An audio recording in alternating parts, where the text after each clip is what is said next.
Ryan. Hello, Matt. Hey, man. So good to Oh, see it's you. so cool to be on the other end of this. Normally, I'm on your side, but it's nice to be interviewed. I So know. good to be on your show.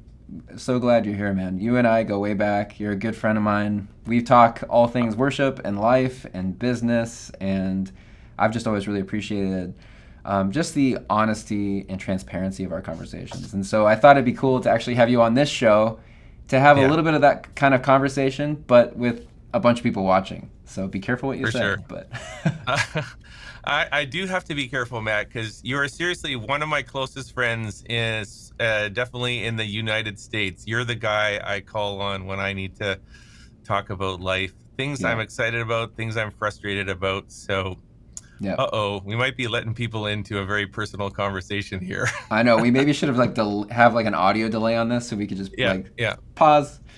But anyway, so Ryan, you've been leading worship for a long time. How long have you been Yeah. leading worship? Oh, I think I would have started, when I was maybe 17 or 18. I'm 51 Yeah, now. So I literally started when learned the guitar. It was at a camp somewhere an hour, a couple hours away from here. They were all gathered around a fire. I borrowed a guitar, learned three chords, and I mean, everybody knows that's how you start leading worship. You just need to know three chords and have six strings and a pick, and you're good to go. So, yeah, you're right. And you so got to that's just how it do all it. started. Mm-hmm. I forgot it at home. I was gonna bring this record I found. I found this old vinyl, and I was gonna hold it up right here and Yeah. show it to everybody. But it's this old vinyl of a Maranatha record that I think was maybe one Yeah. of the very first Maranatha records ever. And Yeah. I mean, I was going to show that just to say that like it's amazing how much the worship industry and worship has changed over the years. Like obviously the technology has changed. We're not using records and vinyls anymore. But the Mm-hmm. songs have changed, the styles, the types of instruments that are used in worship. I remember when I first started leading worship in the early 2000s, or it was like even in like the late 90s, flute was kind of really popular and pretty normal to see in churches. And now you That's hardly ever right. see it. Flute, saxophone, all those different instruments. You want to Yeah. know a little secret though, is just literally last week I was browsing through Spotify and I stumbled upon some old Maranatha Praise Band collections that are they're all this old music is in Spotify, and it was started making my heart like just murmur a little bit because it brings back the good old days. So I sent to my publishing manager. I'm like, get clear all these songs and assign them to me, and I will chord chart them because Yeah. I know the songs. Yeah. And so I've got right now 70 songs assigned to me that are like old Paul Baloche and old early Integrity Maranatha stuff, Bringing you back. praise band.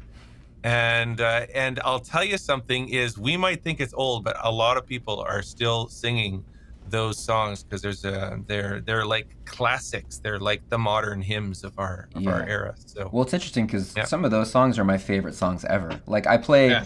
Oh, guitar every night. I play guitar and sing my 2.5-year-old daughter to sleep, oh, and I nice. love it because it's like this one moment in my day when Yeah, I like just get to like worship on my own and yeah, just play this like old nylon guitar. And I'll tell you, 80% of the songs I sing to her are these old Maranatha yeah, songs, like Spirit Song and yeah, Blessed Be for the Name of sure. the Lord God Almighty. And Yeah, love it. Well, you know that song, there's this Maverick City song that just came out called Old Church Basement. Maybe you've yeah, heard about it. I Do you know the love it. song? Yeah, And it actually refers to, it sort of tells the story of the good old days. There's lines in it like, remember the days when no one was trying to get famous, no one was trying to get signed. We were all just a bunch of, different cultures all meeting in a basement with like the overhead projector. yeah, That's how I totally grew up, and it was a day of innocence, and I think we're attracted to that. So, yeah, totally. So mhm. share with us some of your wisdom because you've seen it change over the Okay, years, and I think you've done it for so long that you've got some little gold nuggets I think to share with us today of like what are kind the of. three things that you've learned as a worship leader? Okay, well, we'll just kind of start with one, and it's interesting. This whole conversation we've just been having is a perfect segue into the thing I feel most passionate about in worship leading. So currently, when I am leading worship, I'm not leading with lights and stage and all of that. I'm not a worship leader at on a church staff or anything like that right now. My most common worship leading experiences are actually in front of about 20 women who are part of a shelter. They've either been through abuse or drug addiction or things like that. So there's an organization that I'm a part of, and they regularly have me come and lead worship. So that's kind of one of the contexts. But the way I experience worship in that context is a way that I want to somehow convey that heart and that experience so that it's relevant in any kind of environment. Whether you're in front of 20 people with no microphone or one microphone, or you're on stage in front of hundreds. The thing that I really try to convey in that environment is like an authentic expression of myself. So I come with songs that I've, prepared and that I know, but there's kind of also a sense of these girls don't just need me singing a bunch of popular songs. They need to, just even thinking about that experience where these girls have been abused by men, perhaps, and I'm a man leading worship to them, or maybe they've gotten into, a bad kind of social environment or whatever their story is. And I just thinking like, I need to not hide behind some popular song, some track, some, lights, whatever, all of the stuff that can kind of, the stage, all of these sort of artifacts that stand in between who I am as a person and who I'm leading. So that's really like the heartbeat of the story that I feel passionate about is that when you're called to be a worship leader, we're not just a conveyor of, a song. Like we're still a person in that experience, and we have a story, we have a heart, there's an authentic, perhaps even broken part of us that needs to kind of shine through, because that's how people connect. That's how their walls get broken down. And I've kind of experienced that where I go in and I'm not quite sure what to expect, but I start to let some of my guard down in front of them. And then together we have this experience where after a half an hour, it feels like, wow, the Lord just came and met all of us. And it wasn't like this top down Ryan, leading worship or kind of thing. So anyways, just a couple of points that I want to sort of bring out about that. And this gets very, very practical. My first point, and I've written them down. So if I'm looking off screen, I'm referring to things that I've thought about. But taking time to think about your first 30 seconds when you come on worship. This is one of my pet peeves. And let's talk about this a bit, Matt. Maybe you experience this well, but I feel a little bit nauseous when I see a worship leader come on and it's just like, hey, everybody, welcome to church. Let's worship. And then boom, the band starts and it's like, what? Like, I don't even know who you are or what just happened. Suddenly within 7 seconds, the lights came on, the countdown finished, and we're just driving. And yeah, I don't know. It's like, it's alarming. And maybe sometimes that's the appropriate thing to do. But yeah. I kind of ask, where was the chance for me to, I don't know, just engage with that person who's singing that song? Who is that person? Yeah. That's a question that I'm asking. What do you think about that? It's kind of laziness almost, I think, because I think we can get stuck in a rut where you you spend your whole week planning the worship set, and I think that first 30 seconds or 20 seconds at the beginning of a set, you typically don't spend much time during the week planning that. And we kind of overlook that. And that probably is one of the most important parts, like the welcome, like the setting the tone of like, who are we and what are we here to do? And let's get really practical. Just what this could look like is, first of all, spending time preparing and thinking about what you want to say. So you're saying something meaningful and maybe a bit personal, or at least reflecting of who you are, so it seems authentic, or it is authentic.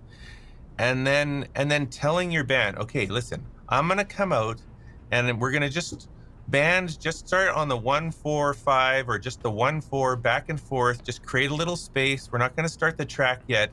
And I'm just gonna like Yeah. look at people and Yeah. and give me a few moments just to breathe, and create that sense of, I am really here. I'm not just a conveyor of the top 40 song list, of our church or something. Like, I Yeah. am a person. I am your worship leader, your worship pastor.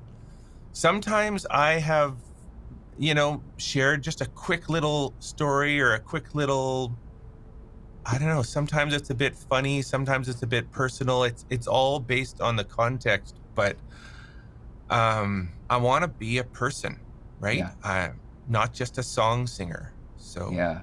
And we can kind of forget that people, we don't know their stories. They maybe had a very stressful time getting their kids yeah, ready, loading them into the car, spilling coffee on their shirt, kids right. screaming in the back, whatever, running into church, getting their kids checked in. I mean, it's a chaotic thing. And then Yeah, they finally walk into the auditorium, countdown's going down, you know. And I do think that there does need to be some space.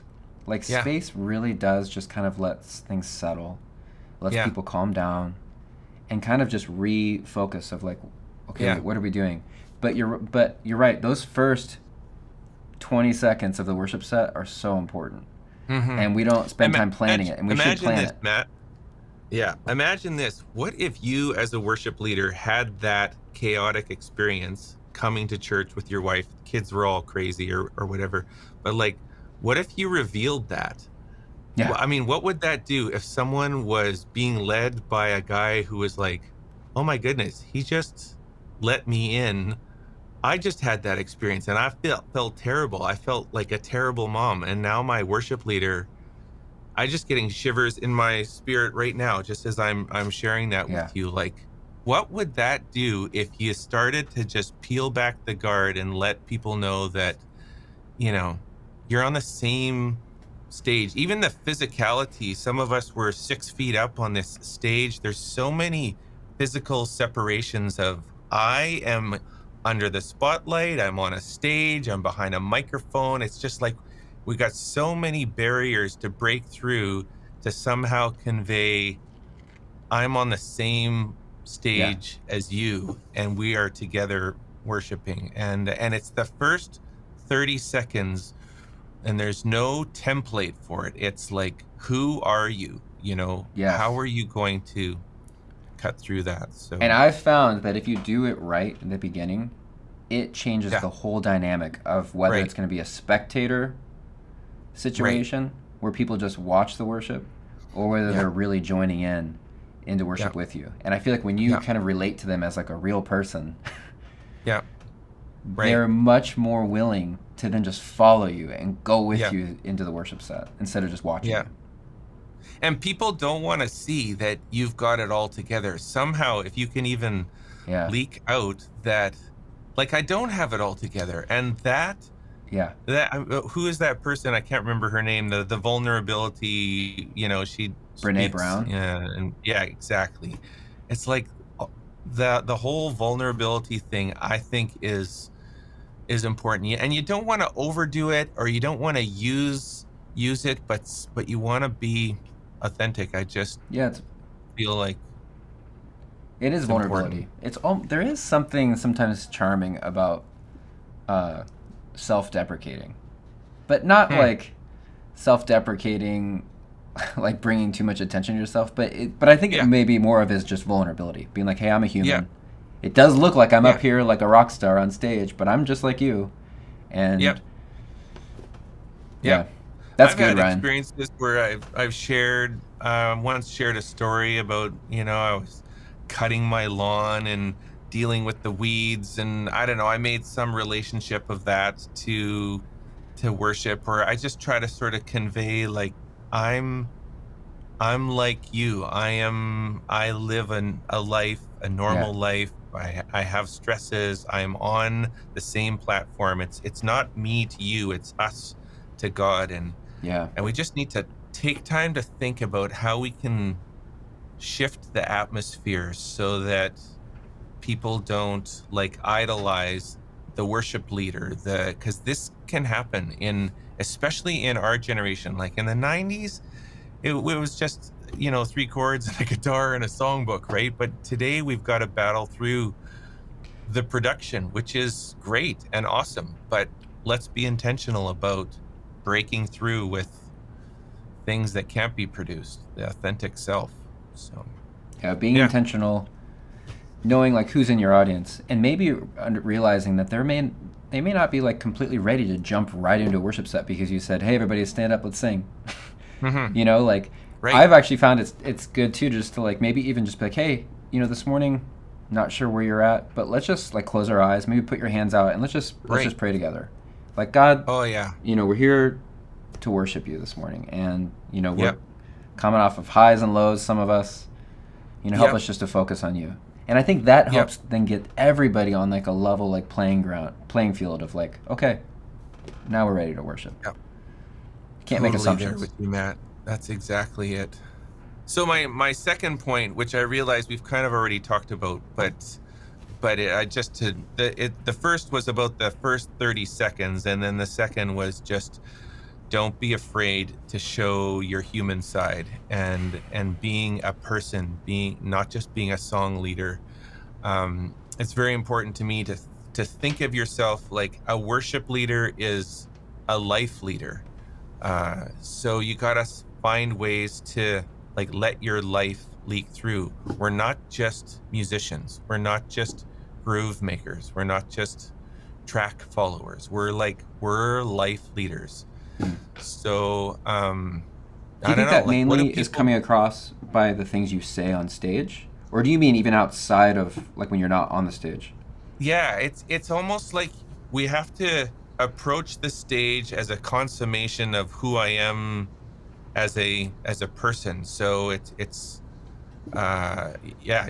can't be all about the 20 minutes, because we do have certain songs to lead and there's only so much time, and I can't make it a big, personal, like exploratory time, but just thinking of ourselves as life leaders.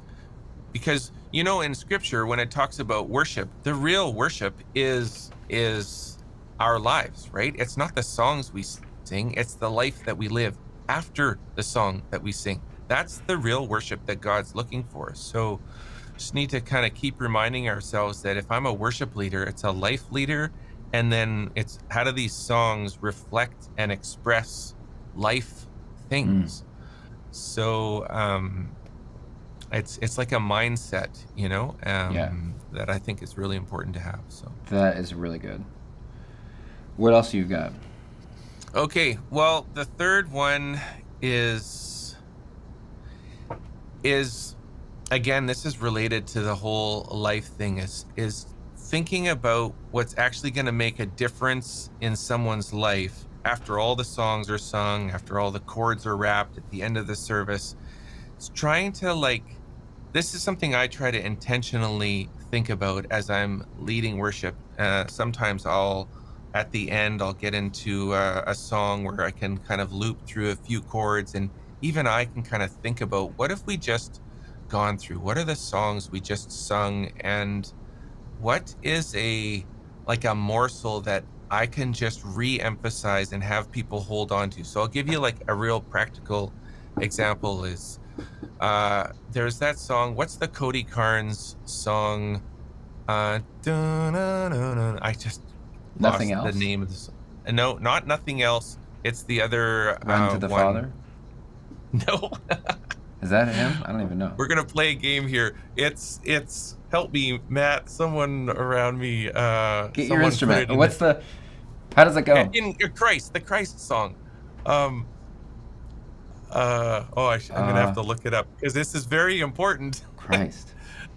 Oh, it's Cody Carnes. It's his biggest song, Matt. We should know this. Christ. I'm gonna have Wait. to. Christ be magnified. Oh, Christ. Matt. Oh. Matt. You should know this. I should know this.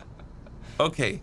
Anyways, The Oh, Christ point be being, magnified. it's just when I get nervous, if I'm online or whatever, I lose my memory. So I know the song, but that phrase, Christ, oh, Christ be magnified, Christ be magnified. I just kind of felt like that could be a phrase that the girls that I was leading in that particular circumstance, they could say that phrase throughout the day. And it would be like a way of carrying the 20-minute or 30-minute time of worship I had with them and trying to make it meaningful after the worship was done. So the Yes. whole main point of this is, and this is all, it's all really like mindset. I don't have formulas for this. It's more like how you think about, is the worship time this 30 minutes, or is the worship time how this 30 minutes catapults into the life we live afterwards? And what are the phrases that people are going to remember? What will they be singing on Monday or Tuesday during lunch or doing coffee hour? And I like literally made this explicit, just in a conversational way as I was leading worship. And I just said that song, Christ be magnified. Like, you can take those 3 or 4 words and they can impact the rest of this day or the rest of this week. If you say that, imagine like the Christ is hearing you say that inner cry, that inner prayer. So a lot of the songs that we sing have morsels of truth in them, that Mm-hmm. the power of them is when they get recreated and repeated throughout the week. And the reason for the melodies that are so catchy is so that we will replay them in our lives through the rest of the week. That's why it's not so that we can just have this emotive experience for 20 minutes. The reason why we need hooks and melodies and kind of an emotional experience, it's like it burns an impression on us that reverberates through the week. Do you see that kind of mindset that I'm Totally. trying to convey? And if worship, us as worship leaders, can go into it thinking about that, like, what's gonna last past this 20 minutes? I mean, if enough pastors would even remember that when they preach, to think, Yeah. what is anybody gonna remember in 5 days? Probably 1 or 2 lines, Mm-hmm. maybe if that.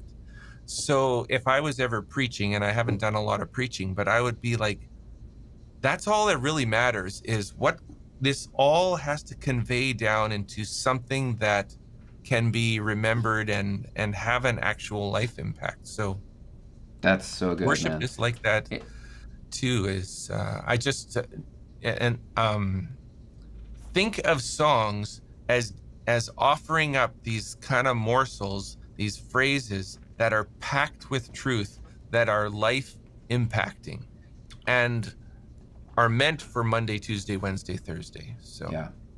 yeah. And that really is the difference between pastoring and worship versus just Right. seeing yourself as a song leader. And I think a lot Yeah. of worship leaders can easily just get into this, like, hey, I put this set list together like a Spotify playlist, basically, and you press play and it Right. goes through. Yeah. And that actually is pretty easy. It doesn't require a lot of uh, Yeah. intellectual like skill, I think, Right. to do that. But Yeah. it's those little pastoral moments in between the songs, after Yeah. the set, before the set, that I think are what really drive it home and make something memorable, a week later. Mm-hmm. And keeping that message very simple, like Mm-hmm. it's kind of just like any great marketing campaign, really. Like the way Yeah. that you get someone to remember something is you don't give them like a whole paragraph of text and have Right. them memorize that. You give them a little slogan, a little Yep. just Christ simple be thing that you want them to magnified is remember. enough. And if Yeah. you just pounded that home, like if we use the "O Christ be magnified" example, if Yep. you just pounded that home Yep. throughout your entire worship set, maybe you Yeah. intentionally picked songs that actually all kind of have that theme to it. And Yeah. then maybe in between each song or something, like you do something that is like you're coaching them, you're pastoring people into that, like Christ be magnified. Yeah. Repeat that, Yeah. God in my life, I want Christ to be share. magnified. In my work, be magnified. Yeah.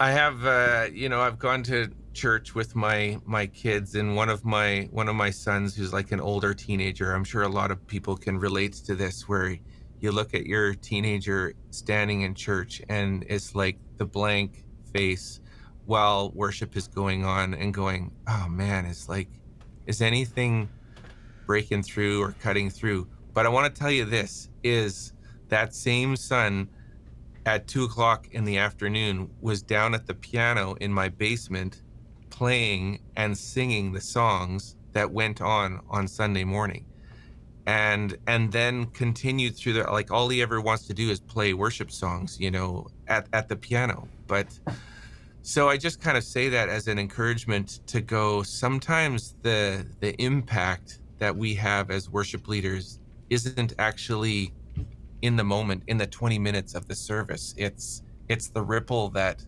plays Hmm. out after, and I definitely experienced that, just seeing, Wow. the so that's It really, takes really planning. important It perspective. really Yeah. does take planning. And I would say, like, if you're spending an hour picking your songs, you should Yeah. spend twice that amount picking and writing out what you're actually going to say and what the message is you're Right. trying to drive home.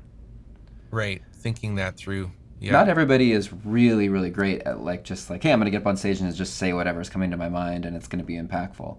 Not Yeah. not everybody has that skill. I know that I would need to, like, get up. I know I would need to actually write it out. Like, what am I going to say? Like, what's like an intentional, like, verse we can read together, or like some sort of Yeah. like congregational response thing we could do together, or Hmm. that would make it There's meaningful. that element, but Matt, there's also an element of just reorienting how you see yourself as a worship leader, so that you can be a real and present person in front of people. And so, yeah, you can Yeah. plan a scripture, and that can be important too, but it's also important that it's like you reframe who I am as a worship leader, and then you're listening and you're present. It's like, this conversation that you and I are having, I didn't rehearse all of the words. I'm having a conversation with you because of how I've oriented myself towards you, and I decided that I wanted to speak passionately about some of these things with you. And then out of that, this real conversation is unfolding, right? Like, we're Yeah. connecting here. So that kind of orientation is important. It's like a mindset shift, because it's almost like if you're too prepared, Yeah. kind of technically, It's then it scripted. doesn't come across quite the same, too scripted. So it's that balance. I'm certainly saying be prepared, but also orienting ourself, and So I how wanted does a to say worship this leader as well. begin to how does a worship leader begin to do that? And I think of someone like Paul Balash, who's really, Yeah. really good Oh at yeah. this. What you're saying, Paul is like a master at. I'm trying to Exactly. think, I would how does a worship definitely leader learn say that? I've been impacted. Well, I would say one is exactly what you just did by identifying Paul Balash. Like, I watch him, I listen to him, I observe him, I've sat under his worship leading, and I've thought to myself, I want to be like that. I want to be real and authentic. Very So real. it like pours into my spirit. I mean, not everybody can do this, but for me, even personally, I've become a friend of Paul because I really like him. Yeah. I want him to sort of pour into my spirit. But you don't have to, not everyone can become his friend, but you got to find people that you admire, and watch and observe and, like, soak it in. It's not going to be, oh, I'm going to find a book and figure out this perfect thing to say or something like that. It's got to go deeper into our spirit. So, that word That's nuance, there's nuance to it that would you say is almost, hard. yeah. And it's almost coming down to, like, you have to be careful then who you're copying. We Yeah. had Jason Houtsma on here last week, and we were talking about how do you get better at your instrument, and he was just saying, like, you find someone who's really good at their instrument and copy what they're doing. I think Right. maybe some of the problems is that worship leaders who have this mindset that are very much like performance oriented, they're copying worship leaders that are performance oriented, and maybe they're not looking for like the Paul Balashes and copying that. Yeah, copying that, or just admiring that Paul is being authentic as an expression of himself, and I want to be an authentic expression of myself. So who am I? Like, what happened to me this week? How did I feel this week? What was I thinking about? What was I doing? What are some normal things that I can maybe express that would help break down some barriers? And then how is that appropriate? Am I leading 15 people in a living room, or am I leading 1,000 people on a big stage? It's different. There's so many different variances, but it's not copying. I hate the word copying. It's more of like inspiration. It's who's inspiring you, who is influencing you to become your better self. As a worship leader. Ryan, that's good, man. And I wanted to say this, Matt, is I think it's good that you and I are having this conversation, because talk about making it easy for people, almost too easy, is you and I are the culprits of that. Like, I make the charts, you make the tracks, people can press play, print, and boom. So, that's why I like to back that up with a conversation like this and go, here, we're living off of creating these resources that are meant to make life so easy for worship leaders.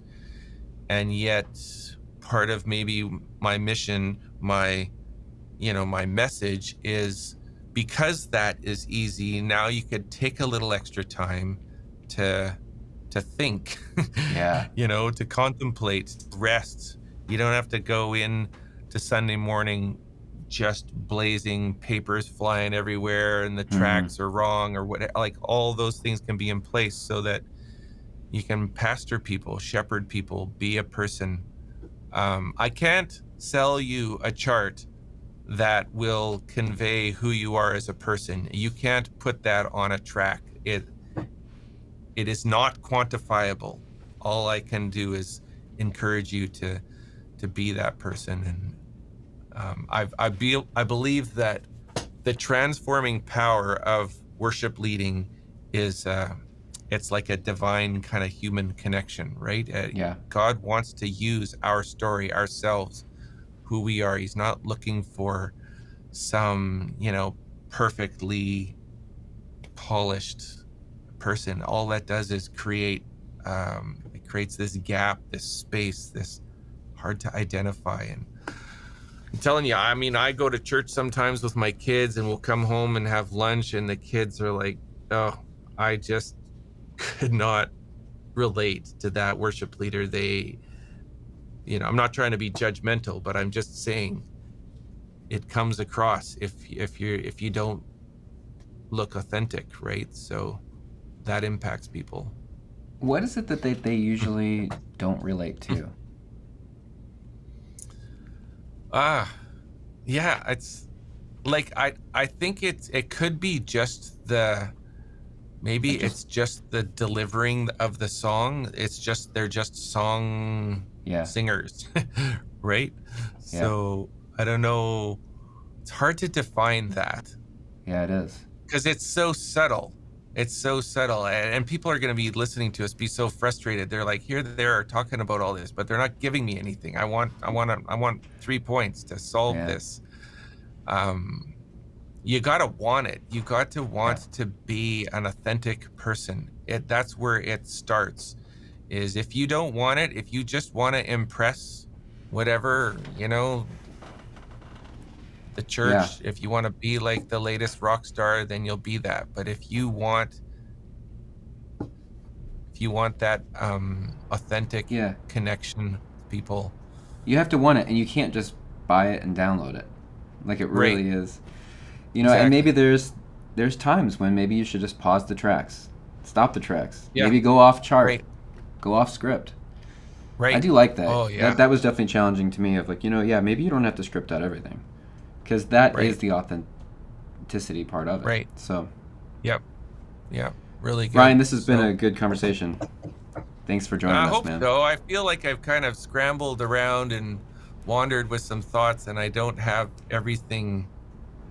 I, It's I'm kind of at a authentic. place in my life where I'm more comfortable with some of the angst and Yeah. less clear answers. It's just maybe a season of life that I'm in. It's I don't want to give simple, like, honestly, my big pet peeve is 3-point sermons that all start with the letter C. I'm Yeah. like, life is not that simple. Yeah. Life is complex. It's rich. It's deep. It's Right. so let's wrestle together like you and I have here, and You got to be hopefully able to that just have the conveys. conversation Mm-hmm. Yeah. and be okay with some of the tension of like, we got to figure it out. We're all doing our best, and there's Yeah. there's not an easy answer for any of it. But Yeah. it does come down to like a heart, just like desire. Like you have to Yeah. want to be Yeah. authentic, want to be Yeah. known, Yeah. Right. So want to good, be a man. good Want to be known. That's great. Yeah. want to be a good pastor, and not just a Yeah. song leader. Yeah. And Yeah. we all want to be great musicians and great singers and musicians, Yeah. but there's got to be something a little deeper than that, right? Yeah. You gotta want the other as well. You gotta want the thing that you can't download and then you can't get from a website or, Yeah. or anywhere. Hey, if one of So, us can start a website that sells that, no, I it's don't not want gonna any happen. part of it. Other than let's have conversations like this that are Yeah. free. Just come and listen to two guys chatting together, trying to pursue a little bit more of an authentic expression and That's right. encourage people that way. So that's what we're about. All right, Ryan. Good to see you, man. Okay.